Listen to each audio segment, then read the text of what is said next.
Dentro de la regulación de actos jurídicos que aparece en este libro primero del Código, encontramos una sección particular que es la sección séptima del capítulo quinto, que abarca los artículos 320 a 331, que se refiere a contabilidad y estados contables.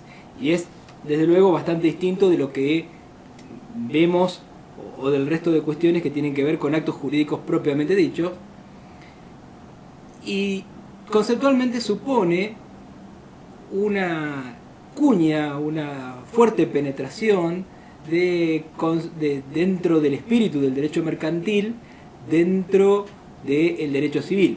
Hemos visto que en la unificación algunas disposiciones propias del derecho comercial aparecían abandonadas y otras implicaban que tenían con su color y con su espíritu las disposiciones del derecho privado ahora general y ahora común. Y esto aparece claramente plasmado en esta parte del código, que tiene muchas innovaciones. La primera es el amplísimo espectro de personas que están obligadas a llevar contabilidad. Ya no es solo el comerciante, sino que toda persona jurídica privada, incluyendo fundaciones, sociedades civiles, simples asociaciones, todas las personas jurídicas privadas están obligadas a llevar la contabilidad, ya veremos cómo. Y también prácticamente todas, o este sería el principio, todas las personas humanas. Y esta concepción de por qué decimos prácticamente todas es porque nos dice que, en primer lugar, los empresarios, los titulares de un emprendimiento o un establecimiento comercial, independientemente, por ahí el término es un poco equívoco, pero no estamos hablando de medianas empresas, no estamos hablando de pymes, sino de un simple comercio, ya encuadra en esta obligación, porque no solo son los empresarios, sino todos los que, así dice el código, realizan una actividad económica organizada. De acuerdo a la letra, quien tenga una despensa, quien tenga una zapatería, realiza una actividad económica organizada y está obligado a llevar contabilidad. Aparecen únicamente o para relevar tres excepciones o sujetos eximidos en el artículo 320, que son los que ejercen una profesión liberal: abogado, médico, contador, arquitecto, psicólogo. Están eximidos de llevar la contabilidad, siempre en lo que sea específico de su profesión. Si independientemente de su título, si tienen una actividad económica organizada, deberán llevarla como titulares de ese negocio. Entonces, eximidos, profesiones liberales y quienes realicen actividades agropecuarias y conexas. ¿Se entiende? Conexas a las actividades agropecuarias. Y finalmente, este artículo permite que cada jurisdicción local atienda los supuestos de menor cuantía, donde no parece tener sentido o no resulta funcional ni razonable la exigencia de contabilidad. Este es otro de los supuestos. Hay algunos en el código donde se le da cierta válvula, cierta margen de regulación a las jurisdicciones locales, pero en principio esta posibilidad de eximir a ciertos sujetos de llevar la contabilidad está pensada para actores económicos muy pequeños, para artesanos, vendedores ambulantes, etc. Entonces, recapitulando, tenemos una gran cantidad de sujetos que, podríamos decir, prácticamente todos están obligados a llevar la contabilidad, y esto tiene efectos muy importantes que vamos a ver más adelante. Llevar la contabilidad no es llevarla de cualquier manera. Por eso aparecen ciertas regulaciones que no solo vamos a ver muy por encima, porque verlas en detalle implicaría trabajar sobre técnicas específicas de la profesión de contador público. Hay muchos contadores públicos que están haciendo este curso y conocen los principios. Algunos de ellos aparecen aludidos en el artículo 321. Las contabilidades tienen que ser basadas en principios de uniformidad, todo tiene que estar registrado siempre del mismo modo, tiene que haber veracidad, un orden cronológico, los registros contables deben ser completos, abarcar todas las operaciones económicas de un sujeto, tiene que haber una sola contabilidad por sujeto, no puede haber más de dos formas contables, digamos, dos modos o dos registros separados. Este es el principio de unidad de la contabilidad, tiene que hacerse la registración por partida doble y mantener el respaldo documental de la contabilidad en principio por 10 años. Esto tiene algunas especificaciones más de letra pequeña en el artículo 328. Entonces, criterios conceptuales con los cuales llevar la contabilidad no es llevar cualquier cosa, sino hacerlo conforme a las reglas del arte, conforme a técnicas específicas y a principios que buscan establecer que la contabilidad sea veraz, útil y representativa. Entonces,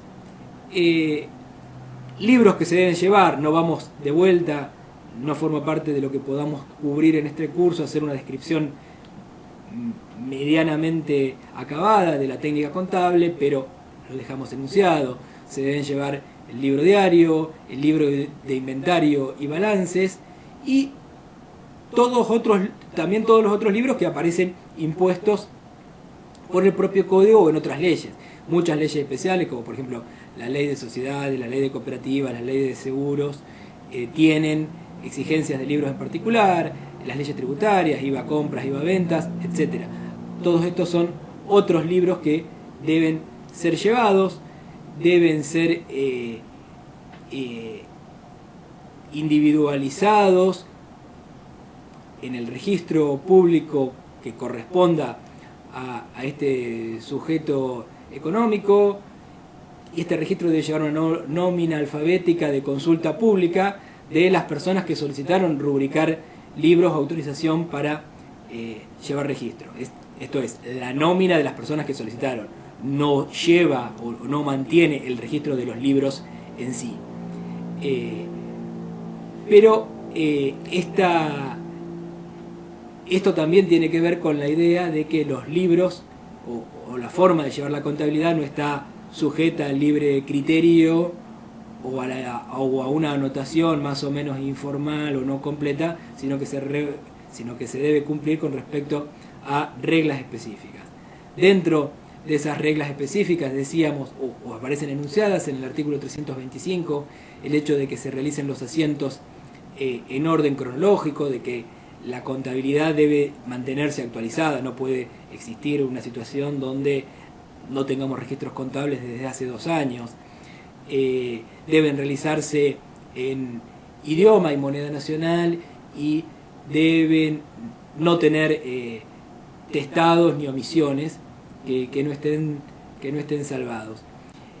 Y también aparece en el artículo 326 la obligación de llevar los estados contables. Esto es, tengo un cierre en el ejercicio, en ese cierre del ejercicio yo voy a determinar cuál es la situación patrimonial de la empresa y el estado de resultados con respecto a las disposiciones y a las regulaciones que tiene la profesión contable y que están de alguna forma estandarizadas y son vinculantes para el ejercicio de la profesión.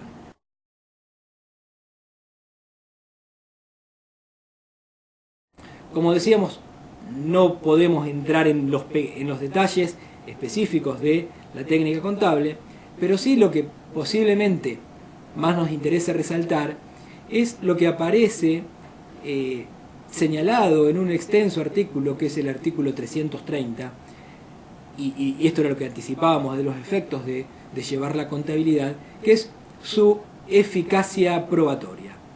Varias subreglas dentro de este artículo 330. En primer lugar, la contabilidad llevada en regla, de vuelta, no cualquier contabilidad, debe ser admitida en juicio como medio de prueba. Los registros de contabilidad prueban contra quien la lleva, aunque no estuvieran en forma, sin admitírseles prueba en contrario. El adversario no puede aceptar los asientos que le son favorables y desechar los que le perjudican. Esto es, la prueba que surge de la contabilidad es indivisible. La contabilidad prueba en favor de quien la lleva cuando litiga contra otro sujeto que tiene contabilidad, si éste no presenta registros contrarios incorporados en una contabilidad regular. Entonces yo tengo, como podría ser lo habitual en litigios de cierta significación, un registro documentado en mi propia contabilidad, como un pago, y la contraparte no lo tiene registrado en la tuya, esto, con alguna salvedad, haría prueba en favor mío, desde luego a falta de otro documento probatorio propiamente dicho. Digo en principio, y hago esta serie de salvedades porque el artículo 330 acota un poco la eficacia o esta halo, presunción de eficacia probatoria, diciendo que el juez en todo caso tiene la facultad de apreciar esa prueba y de exigir, si lo considera necesario, otra prueba supletoria.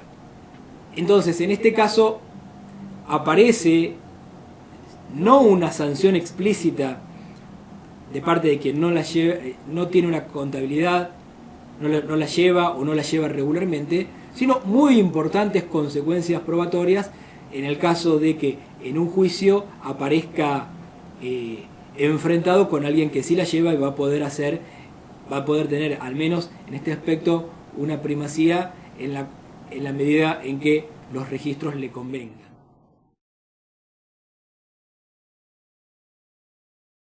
Es importante también, a propósito de esto, una pequeña garantía que ha querido dar el artículo 331, el último artículo de esta serie de disposiciones, que establece cierto rango de confidencialidad de la contabilidad. Esto es que ninguna autoridad puede hacer pesquisas de oficio para ver si las personas llevan o no registros, salvo los supuestos previstos en leyes especiales. Esto es, si una agencia tributaria, nacional o provincial, pretende conocer la contabilidad, lo va a poder hacer porque precisamente está autorizada por leyes especiales, pero pero a los efectos de su determinación de impuestos.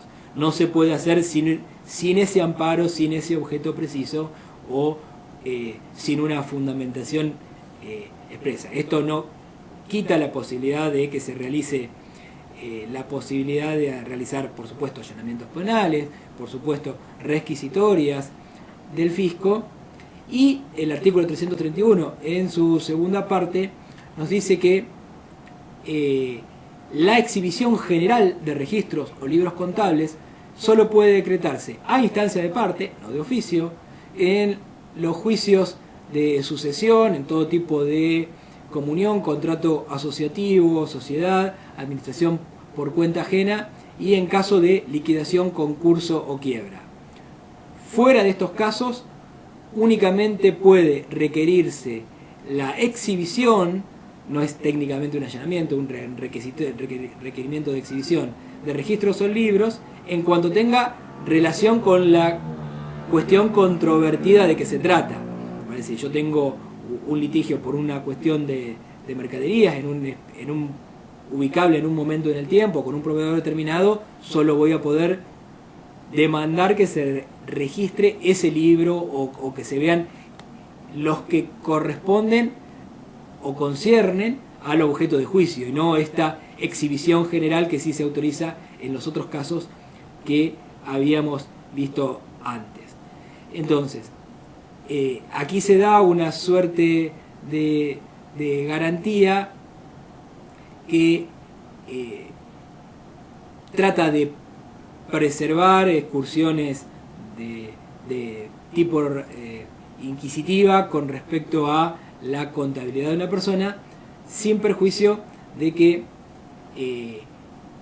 esto sí pueda, como decíamos, ser autorizado por leyes especiales o en el contexto de casos judiciales, siempre bajo el amparo y la cobertura de un proceso judicial dedicado al efecto.